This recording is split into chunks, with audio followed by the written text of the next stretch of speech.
Hi learners, my name is Teacher Jonathan and welcome to EasyElimu Learning Simplified. I'll ask a question: where can we find angles in the environment? Where can we find angles in the environment? For more on this, join me in our grade 4 mathematics on angles in our environment. Angles in the environment.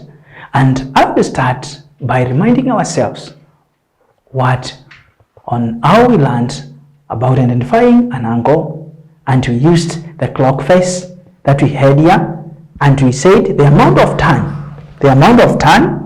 made by the arms of the clock, they create an angle. By turning the arms, we create an angle. So the size of an angle depends on the amount of turn created by the arms.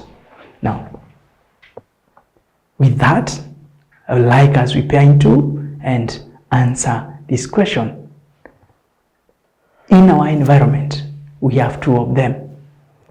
What are our environments? What are our environment? Remember, we have two environments, the school and our home. Those are two environments that we interact with mostly, the school and the home. Now that we learned how to identify an angle as amount of turn, can we now try to identify other angles? And for this to work, I would like us to pair in two and observe the following. Now, with my hand, let us use my left hand. I have my left hand. Just one of the partner to stretch his hand like mine.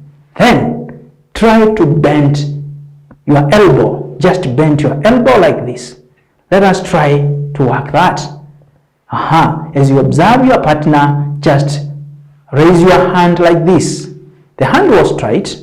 You are bending your elbow and the lower part is raising like this. Let us try again. Let us try again. Now, what have you noticed before I connect? What have you noticed? The hand, as it moves, it is forming angles of different sizes. Let us check. Now, the hand was straight. I have just stretched it up to this point. It has created an angle here.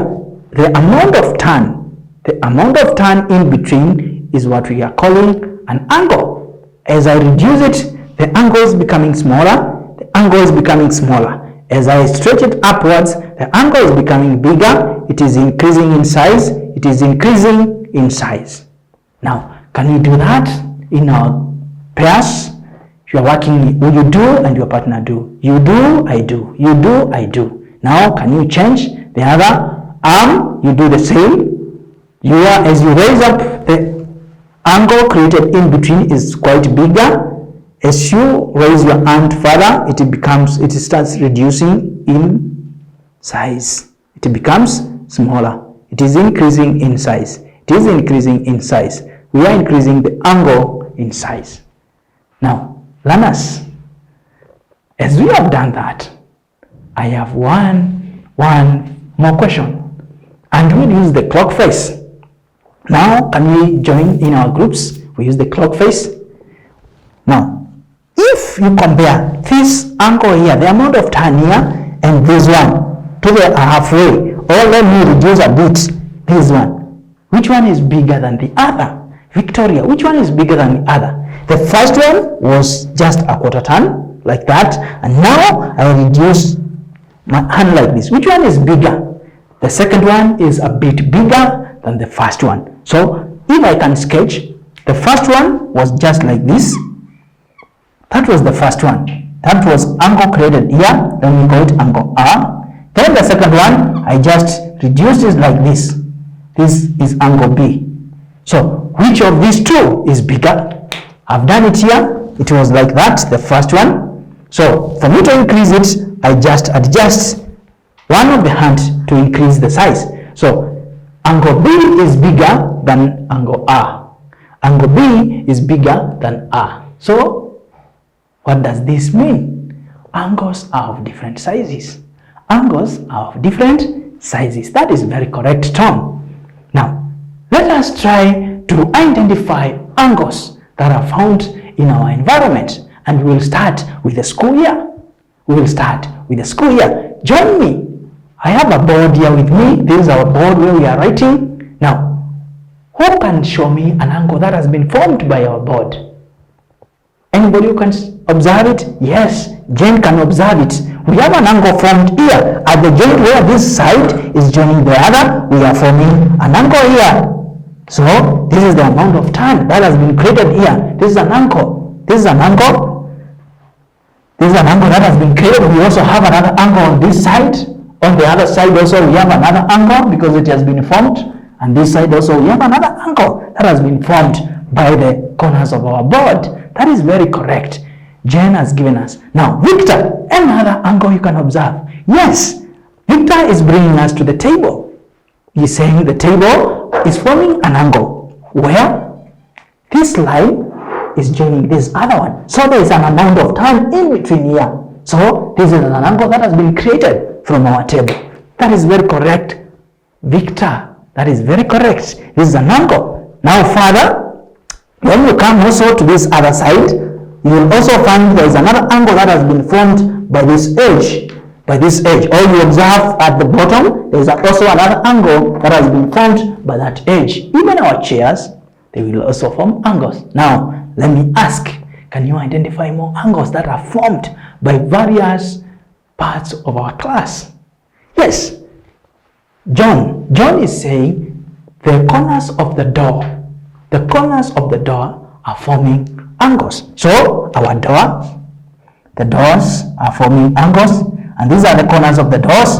Another thing you can observe, it is forming angles in our class. Victoria is telling also windows are forming angles. Windows, the corners of the windows are forming also angles. That is correct.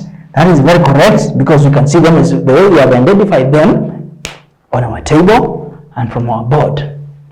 Another angle you can see, our clock face was also forming angles. The ants of the clock face, the ants of our clock, the ants of our clock are forming also angles, and that is very, very correct. Even the corners of our chairs we are sitting on, they form angles. Even the corners of our class, the corners of our class, where they meet at the top there, where they meet, let me point here, where they meet here, they form an angle. This line and this other line, they create an angle here. This line and this other line, they are creating an angle. Even if we use this other line, it is creating an angle on the other side. That is very correct of you, John. So you are very observing. That is good. Now, my task for today,